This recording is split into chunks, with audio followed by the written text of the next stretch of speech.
नमस्कार, यह है देश की बात और मैं हूं नगमा। ओमिक्रॉन के फैलते हुए मामलों से सभी की चिंता बढ़ रही है। दिल्ली के मुख्यमंत्री ने आज प्रेस कॉन्फ्रेंस कर दिल्ली की तैयारियों का हाल बताया है और कहा है कि प्रतिदिन 1 लाख मामलों से निपटने की तैयारी है। दवाओं और ऑक्सीजन की कमी नहीं होने दी जाएगी, लेकिन बाजारों में भीड़ अभी भी कम नहीं हो रही है। और बाजार ही क्यों, चुनाव आने वाले हैं तो सभी रैलियां भी चल रही हैं और उसमें भी खूब भीड़ है। ये तस्वीरें देखिए, प्रधानमंत्री की आज की वाराणसी की रैली की है और आप देख सकते हैं कि भीड़ में ज्यादातर लोगों ने मास्क नहीं लगाया है। पूरी लापरवाही है, रैली में खूब भीड़ है।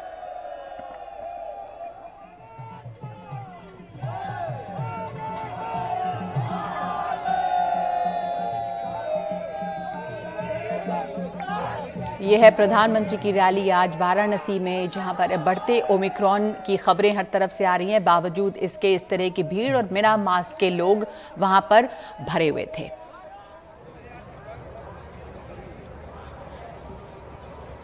और इसके अलावा आज की एक बड़ी खबर लुधियाना से है। लुधियाना की अदालत परिसर में एक धमाका हुआ है जिसमें एक की मौत हुई है और 5 लोग घायल हैं। अदालत परिसर की दूसरी मंजिल पर यह धमाका उस वक्त हुआ है जब जिला अदालत में कामकाज चल रहा था। पुलिस ने इलाके की घेराबंदी की है और फायर ब्रिगेड की गाड़ियां मौके पर पहुंची हैं। धमाके से अदालत परिसर में अफरा तफरी मची। किस तरह यह धमाका हुआ, इसके कारणों का पता नहीं चला है। पंजाब के मुख्यमंत्री चन्नी लुधियाना पहुंचे हैं और एनआईए की टीम भी जांच के लिए पहुंच रही है।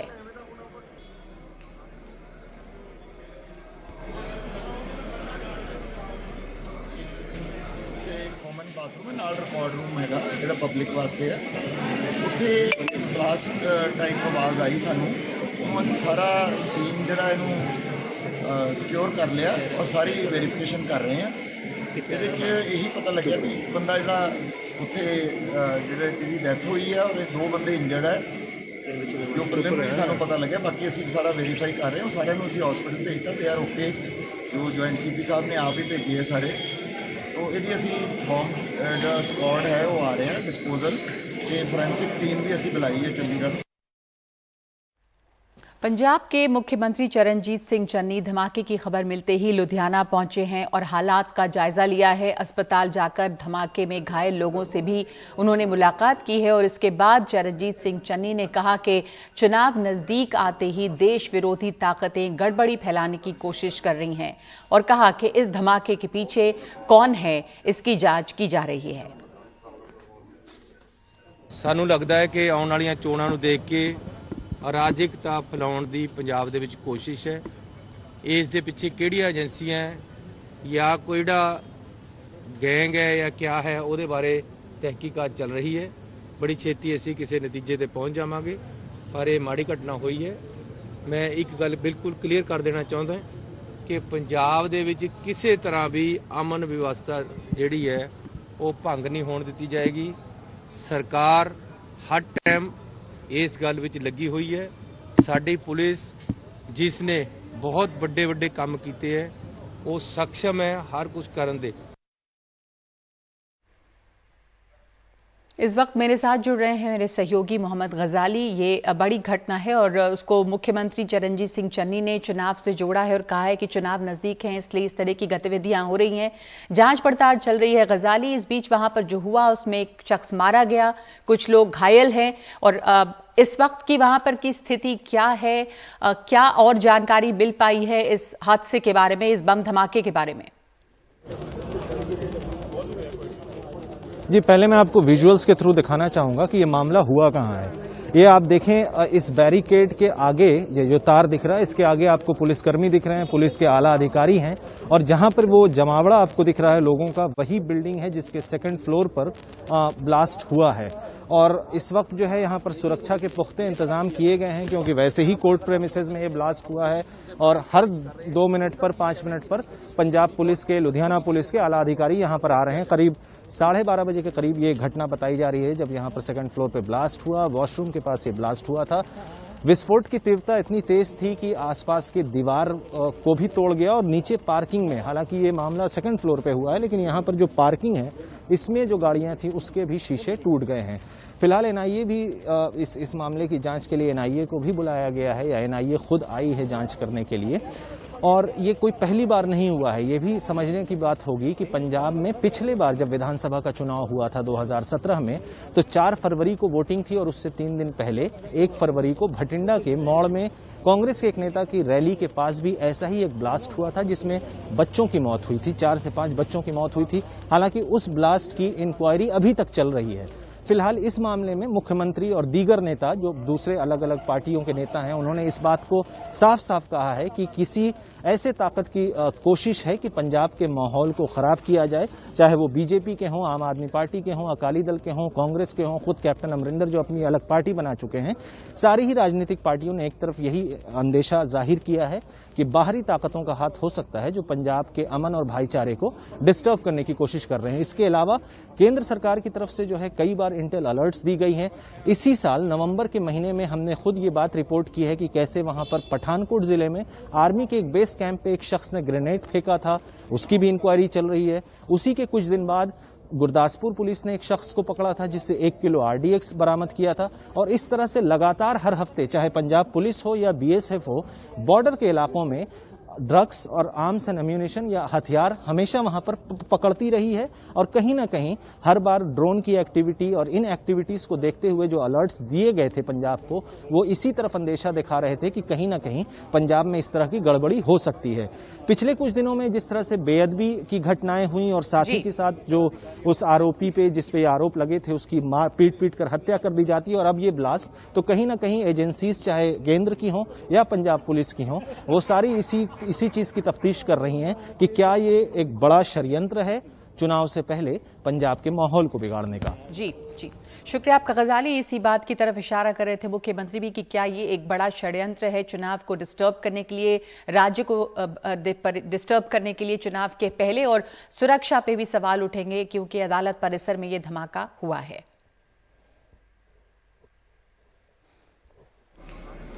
उधर उत्तराखंड में हुई एक धर्म संसद का वीडियो वायरल है। नाम धर्म संसद, लेकिन बात सिर्फ नफरत की। यहां पर वक्ताओं ने कथित तौर पर मुस्लिमों के खिलाफ हिंसा की पैरवी की और हिंदू राष्ट्र के लिए संघर्ष का आह्वान किया। इस विवादित भाषण की कई लोगों ने विरोध किया है और इस पर कार्रवाई की भी मांग की है। इस पर वेद मलिक ने भी ट्वीट किया है और कहा है कि ऐसे भाषणों से समाज का सद्भाव भंग होता है और देश की सुरक्षा पर असर पड़ता है। नागरिक प्रशासन को इस मामले में कार्रवाई करनी चाहिए। कार्यक्रम का आयोजन एक धार्मिक नेता यति नरसिंहानंद ने किया था, जिन पर इससे पहले भी नफरत भरे भाषणों ने हिंसा को बढ़ावा देने का आरोप लग चुका है। शपथ लेते हैं। 17 से 19 दिसंबर के बीच हरिद्वार में कई साधु संतों की बैठक में देश के संवैधानिक मूल्यों और सांप्रदायिक सौहार्द के खिलाफ लगातार भाषण हुए। हिंदू राष्ट्र बनाने के लिए अल्पसंख्यकों के विरुद्ध हथियार उठाने की बात कही गई। सबसे बड़ा सवाल है कि उनके खिलाफ कार्रवाई क्यों नहीं हुई है। हमारे पास स्वामी प्रबोधानंद की कुछ ऐसी तस्वीरें हैं जो ये साफ करती हैं कि उनके खिलाफ कार्रवाई क्यों नहीं हो रही। प्रबोधानंद की एक तस्वीर है जिसमें वो पुष्कर धामी, जो कि इस वक्त उत्तराखंड के मुख्यमंत्री हैं, उनके साथ है। उस तस्वीर में पुष्कर धामी प्रबोधानंद के पैर छूते हुए नजर आ रहे हैं। यानी उत्तराखंड के मुख्यमंत्री जो हेट स्पीच देने वाला है, भड़काऊ भाषण देने वाला है, देश में सौहार्द खराब करने वाला है, उसके पैर छूते हुए नजर आ रहे हैं। तो क्या यही वजह है कि पुलिस उन पर कोई कार्रवाई नहीं कर रही है? नहीं, अब तो मुकदमा दर्ज किया गया है।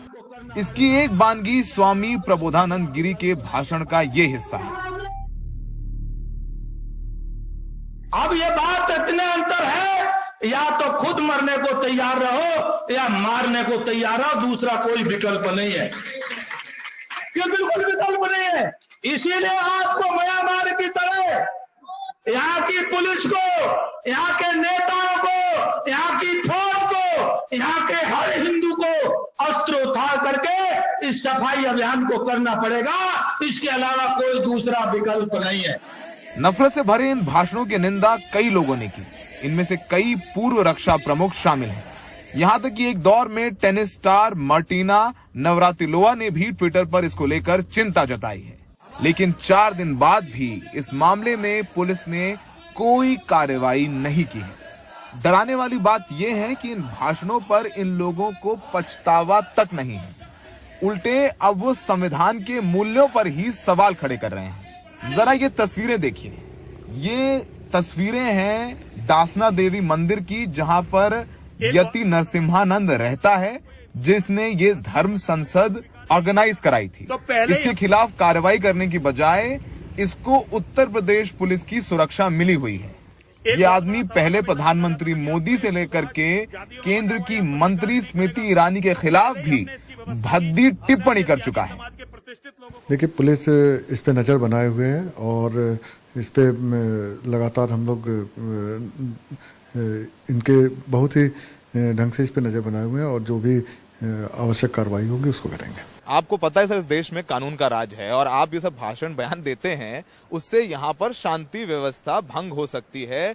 ये संविधान के खिलाफ है। आपको लगता है कि कितना ये आपका जो बयान है वो गैर जिम्मेदाराना बयान है? आपके कहने से नहीं होगा। संविधान ही हमको देता है आत्मसुरक्षा की अधिकार। संविधान तो सेकुलर भी कहता है। संविधान सेकुलर नहीं कहता, ये आपकी मीडिया की उत्पत्ति है। संविधान सेकुलर है ही नहीं, पंथ निरपेक्ष है। पंथ निरपेक्ष में अंग्रेजी में सेकुलर शब्द होता ही नहीं। आपने बयान दिया म्यांमार को लेकर के सब कुछ, अब आप कड़े बिल्कुल मैं उस अड़ा हुआ हूँ। इस देश के हर युवा को नाथूराम गोडसे बनकर के प्रेरणा लेनी चाहिए और उन्हीं जैसे राष्ट्रभक्त बनने की प्रेरणा लेकर के उनके मंदिर और उनकी पूजा अर्चना करनी चाहिए।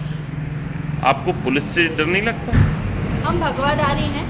हम केवल गलत काम से और अधर्म से डरते हैं और अपने ईश्वर से डरते हैं, वो भी तभी जब हम कुछ गलत या अधर्म कर रहे हो। बाकी हम किसी से नहीं डरते और ना हमें डरने की आवश्यकता है। सिर्फ कल्पना करें कि ये सारी बातें किन्हीं दूसरे धर्म वालों ने की होती तो क्या होता। अब संविधान और कानून व्यवस्था की बात करने वालों पर निगाह है कि वो अब कोई कार्रवाई इन पर करते हैं या नहीं, या इन लोगों को अपनी चुप्पी से शह देते रहेंगे। उत्तर प्रदेश और उत्तराखंड में विधानसभा चुनाव आने वाले हैं और ये भड़काऊ भाषण देने वाले लोग खुले घूम रहे हैं। इनके भाषण सोशल मीडिया पे वायरल हैं। ये संविधान को चुनौती दे रहे हैं, कानून को चुनौती दे रहे हैं। सबसे बड़ा सवाल है कि अब तक इन पर कार्रवाई क्यों नहीं है। इनके बयान समाज में माहौल खराब कर सकते हैं और वो भी चुनाव से पहले। क्या इस वजह से इन पर कोई कार्रवाई नहीं हो रही क्योंकि इनके कुछ करीबी रिश्ते हैं? क्या इनके जो रिश्ते हैं, यहां तक एक तस्वीर में पुष्कर धामी पैर छूते हुए दिख रहे हैं, एक हेट जो स्पीच दी है प्रबोधानंद में उनके साथ, तो क्या इस वजह से इन पर कोई कार्रवाई नहीं हो रही क्योंकि इनके घनिष्ठ राजनीतिक संबंध है उन लोगों से जो सत्ता चला रहे हैं? ये सबसे बड़ा सवाल है। हरिद्वार में सहयोगी अशोक महाले, अदनान और राहुल के साथ सौरभ शुक्ला, एनडीटीवी इंडिया।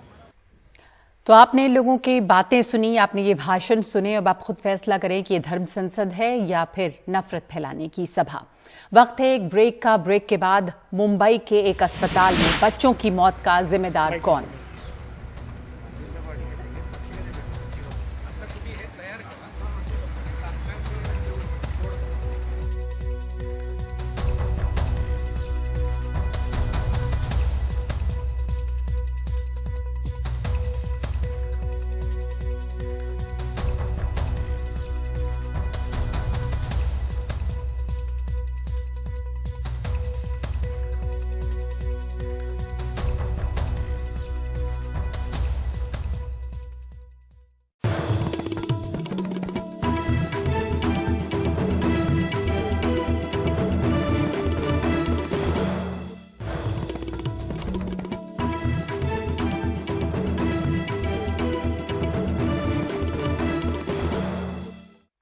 और अब दिखाते हैं आपको खबर मुंबई की। मुंबई में भांडुप के अस्पताल में 4 नवजात बच्चों की मौत का मुद्दा विधानसभा में उठा है। विरोधी दल के नेता देवेंद्र फडणवीस ने बीएमसी अस्पताल में हुई गंभीर घटना पर सवाल उठाए हैं। मुंबई के भांडुप में सावित्रीबाई फुले अस्पताल में पिछले 3 दिन में आईसीयू में एडमिट 4 बच्चों की मौत हुई है।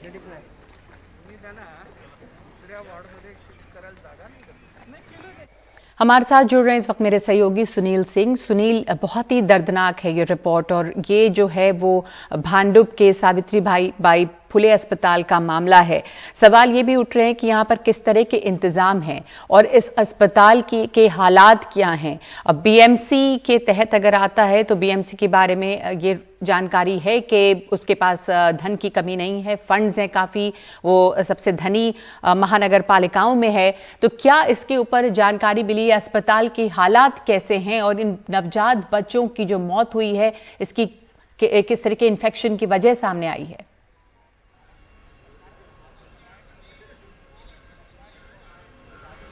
बिल्कुल नगमा, यही सवाल आज विधानसभा में देवेंद्र फडणवीस ने उठाया और कहा कि किस तरह से आखिर वैसी जो संपन्न नगर पालिका है उसका एक अस्पताल में इस तरह की बात उभर कर सामने आती जिसमें कि हजारों करोड़ रुपए जो कि स्वास्थ्य पर खर्चे किए जा रहे हैं।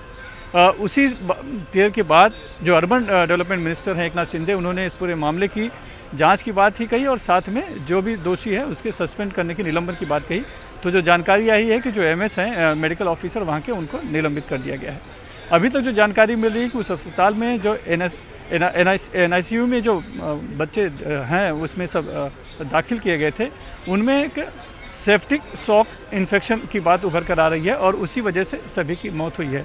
तो ये सवाल भी उठाया जा रहा है कि आखिर जब एनआईसीयू में है तो वहाँ पर इस तरह के इन्फेक्शन कैसे हो रहा है, यानी कि साफ तौर पर कहीं ना कहीं लापरवाही है।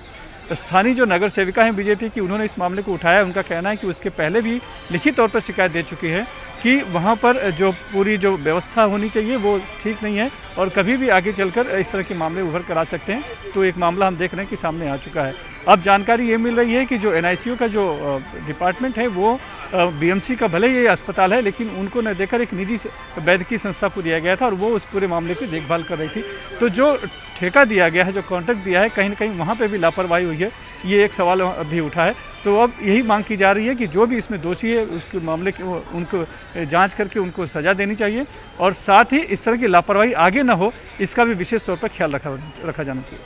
जी, धन्यवाद आपका इस जानकारी के लिए सुनील। और सावित्रीबाई फुले अस्पताल का जो ये मामला है ये बहुत गंभीर मामला है और उस पर सवाल उठे हैं विधानसभा में भी कि आखिर क्या वजह है जो इस तरह की मौत हुई है नवजातों की। इस वक्त एक ब्रेक ले रहे हैं हम देश की बात में और उसके बाद खतरा बढ़ रहा है ओमिक्रॉन का, लेकिन मास्क से परहेज कर रहे हैं लोग।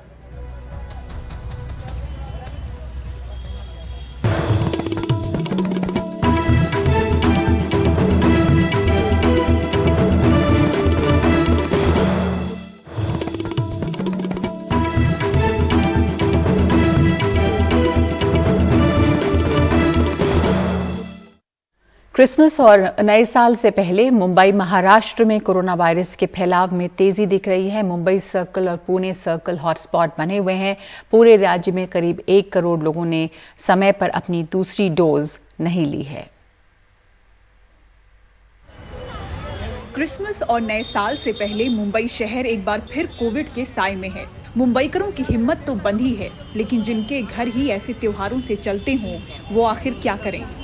ये नया बीमारी की वजह से सब चौपट हो गया धंधा। सब लोगों का भी गलती है, उन लोग भी रिस्पॉन्सिबिलिटी नहीं ले रहे कि मास्क नहीं लगाते हैं, डिस्टेंस मेंटेनेंस करते हैं। कब तक हम लोग खुद डिसाइड नहीं करेगा तब तक सही नहीं होएगा। ये जो नियम है ये हमारे अच्छे के लिए, हमारे भले के लिए, तो मुझे ऐसा लगता है कि हमको सबको वो फॉलो करने चाहिए।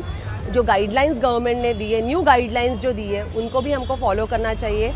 धारा 144 लागू के बीच बीते 24 घंटों में मुंबई शहर में कोविड संक्रमण के 490 मामले सामने आए, 68 दिनों में सबसे ज्यादा। इस दौरान महाराष्ट्र में कोविड के 1201 मामले दर्ज हुए, 48 दिनों में सबसे ज्यादा।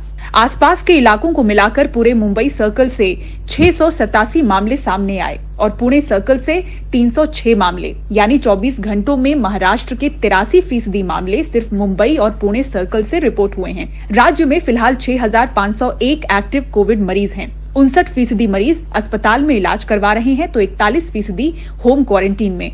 महाराष्ट्र के एक्टिव मरीजों की संख्या में कोई बढ़त नहीं, लेकिन राजधानी मुंबई के एक्टिव मरीजों की संख्या 7 दिनों में 29% बढ़ी है। मतलब जब क्रिसमस चालू होता है तो बहुत सारे लोग यूरोप से और दूसरे देशों से यहाँ क्रिसमस की हॉलीडेज पे आते हैं। तो जनवरी 15 तक एडमिनिस्ट्रेशन को काफ़ी सतर्क रहना है और जो हमारे काकानी साहब ने बिल्कुल इसका निर्देश दिया है कि जनवरी 15 तक ये लोग आएंगे, फिर फर्स्ट हफ्ते में चले जाएंगे और उसके बाद में 8 या 10 दिन तक हमें काफ़ी सतर्क रहना पड़ेगा और जो स्टैंडर्ड प्रिकॉशंस है कोरोना के उस पर तेज ध्यान देंगे। वहीं राज्य में टीकाकरण की रफ्तार देखें तो महाराष्ट्र में अब तक योग्य आबादी के 87% लोगों ने टीके की 1 डोज ले ली है, लेकिन दोनों डोज ले चुके लोगों की तादाद 55% ही है। राज्य के आंकड़ों से पता चलता है कि पुणे में 11,60,000 के बाद मुंबई में 6,50,000 ऐसे सबसे ज्यादा लोग हैं जिन्होंने कोविशील्ड टीके की दूसरी डोज समय पर नहीं ली है। पूरे राज्य में करीब 1 करोड़ लोगों ने अपनी दूसरी डोज समय पर नहीं ली है। 2 डोज वालों को ही सार्वजनिक जगहों पर एंट्री, बंद जगहों पर क्षमता से आधे और खुले में 25% को इजाजत के साथ ही धारा 144 जैसी पाबंदियां मुंबई में भीड़ पर काबू पाने के लिए लागू हैं। लेकिन मामले यूं ही तेजी से बढ़ते रहे तो सख्ती और बढ़ सकती है। मुंबई से पूजा भारद्वाज, एनडीटीवी इंडिया। और दिल्ली सरकार ने हालात को देखते हुए दिशा निर्देश दिए हैं, लेकिन अब देखिए दिल्ली के बाजारों का हाल। भीड़ से बाजार भरे हैं, मास्क भी लापरवाही से पहना गया है। कुछ दुकानों पर नो मास्क नो एंट्री के बोर्ड लग गए हैं, लेकिन ज्यादातर पर अभी ये निर्देश लगना भी बाकी है। यह है लक्ष्मी नगर का मंगल बाजार। कैमरा दिखा तो मुंह ढका। वहीं कुछ लापरवाह बेपरवाह भी हैं। कुछ के चेहरे पर मास्क नहीं तो कुछ को लगाने का सलीका नहीं। जो पढ़े लिखे नहीं उनको खतरे का ख्याल। देश के कल को भी आज के हालात का इल्म है, पर पढ़े लिखे भी बेपरवाह हैं। वहीं ज्यादातर दुकानों पर अब तक नो मास्क नो एंट्री का बोर्ड भी नहीं है। अभी अधिकांश दुकानों में ऐसा लिखा हुआ नहीं है सर कि नो मास्क नो एंट्री।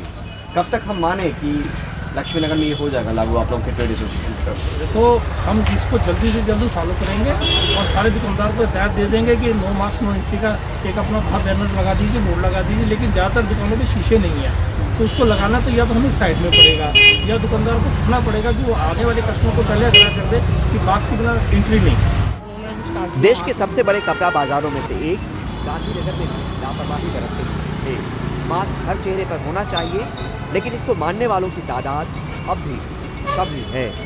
यहाँ नो मास्क नो एंट्री का बोर्ड लगा है, लेकिन दुकान के अंदर की हालत देखिए। सरोजनी नगर बाजार में भीड़ है पर बेपरवाह कम।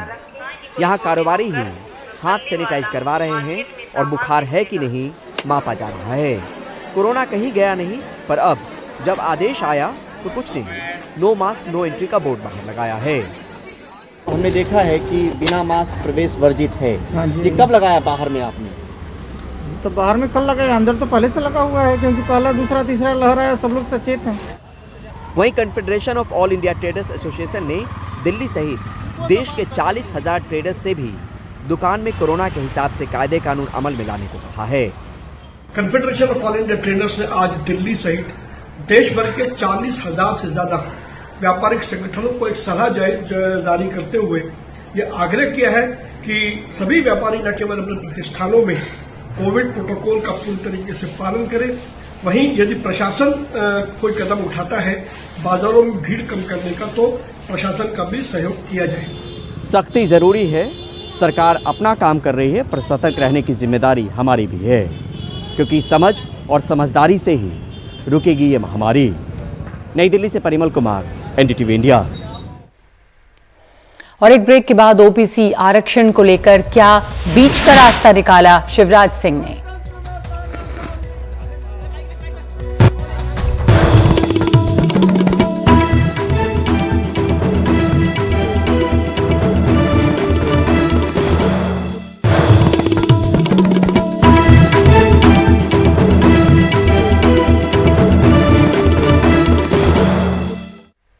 मध्य प्रदेश में पंचायत चुनाव को लेकर चल रहे विवाद में शिवराज सिंह की सरकार ने आज नया रास्ता निकाला। विधानसभा में आज विपक्ष के हंगामे के बाद मुख्यमंत्री शिवराज सिंह चौहान ने 2 पंक्तियों का प्रस्ताव पढ़ा कि ये सदन संकल्प लेता है कि बिना ओबीसी आरक्षण के पंचायत चुनाव न कराए जाएं। इस प्रस्ताव को सत्ता पक्ष और विपक्ष दोनों ने समर्थन दे दिया और ये प्रस्ताव आसानी से पास हो गया। 3 चरणों में होने वाले पंचायत चुनावों में आज पहले चुनाव के मतदान का नाम वापसी का आखिरी दिन है। कल से प्रचार शुरू हो जाएगा। माननीय अध्यक्ष महोदय, अभी नेता प्रतिपक्ष जी कह रहे थे कि मैं गया, मैंने आमंत्रण दिया, गए तो आप हाई कोर्ट भी और सुप्रीम कोर्ट भी, आरक्षण रुका आपके कारण, अब खुजा तो लिया और घाव हो गया तो चिल्ला रहे हैं। मध्य प्रदेश विधानसभा में मुख्यमंत्री शिवराज सिंह चौहान के ये कहते ही हंगामा मच गया। नहीं चलेगी, नहीं चलेगी, लोकतंत्र में तानाशाही नहीं चलेगी, नहीं चलेगी। दरअसल प्रदेश में चल रहे पंचायत चुनाव में ओबीसी आरक्षण का पेच फंसा है। सुप्रीम कोर्ट ने साफ कहा है कि ओबीसी आरक्षण पर चुनाव न हो, अगर ऐसा हुआ तो वो उन्हें रद्द भी कर सकती है। इस आदेश के बाद मध्य प्रदेश की राजनीति ओबीसी आरक्षण के आसपास घूम रही है। सरकार कह रही है कांग्रेस ने कोर्ट जाकर आरक्षण खत्म करवाया है। कांग्रेस का कहना है वो परिसीमन और रोटेशन के मुद्दे पर कोर्ट गए थे। सदन से यह अपील करता हूं कि हमको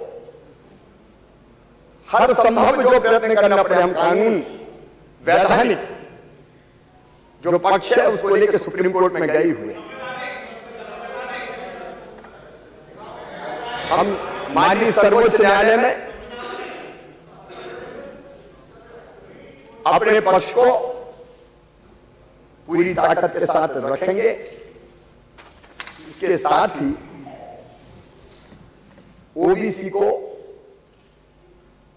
आरक्षण मिले पंचायत के चुनाव में, उसके लिए हर संभव उपाय करेंगे। इनके जिम्मेदारी थी पंचायत चुनाव करवाएं। हमने रोटेशन करवा दिया था, हमने परिसमन करा दिया था। आप उसमें संशोधन कर लेते अगर आप राजी नहीं थे। 1.5 साल आपने नहीं करवाया, कहते हैं कोविड था। 28 उपचुनाव हो गए और उपचुनाव हो गए, पर पंचायती चुनाव ये नहीं करवा रहे थे। तब बिना रोटेशन के और बिना परिसमन के इन्होंने कहा हम चुनाव कराएंगे और बिना आरक्षण के। हम कोर्ट गए रोटेशन के इशू पर। ये उलझाना चाहते हैं कि इनके पास कहने को कुछ नहीं है, झूठ बोलने में तो माहिर हैं। आज जो हम सुप्रीम कोर्ट गए वो पिटीशन खुली है, इंटरनेट पर है, जो प्रोसीडिंग्स हैं इंटरनेट पर है। पूरी चर्चा रोटेशन पर हुई। मध्य प्रदेश पंचायत चुनाव को लेकर राज्य चुनाव आयोग ने भी एक अहम फैसला किया है कि पंचायत चुनाव की मतगणना होगी, लेकिन परिणाम की घोषणा नहीं। जो उम्मीदवार निर्विरोध चुने जाएंगे उन्हें भी न तो प्रमाण पत्र मिलेगा और न ही विजेता की घोषणा की जाएगी। राज्य के सभी कलेक्टरों को इस बात के निर्देश भी जारी कर दिए गए हैं। ओबीसी आरक्षण का मुद्दा देश की सर्वोच्च अदालत में है। बावजूद इसके मध्य प्रदेश विधानसभा ने सर्वसम्मति से इस बारे में संकल्प पारित किया है, जिसके सियासी मायने ज्यादा हैं, कानूनी बेहद कम। भोपाल से कैमरा पर्सन रिजवान खान के साथ अनुराग द्वारी, एनडीटीवी इंडिया।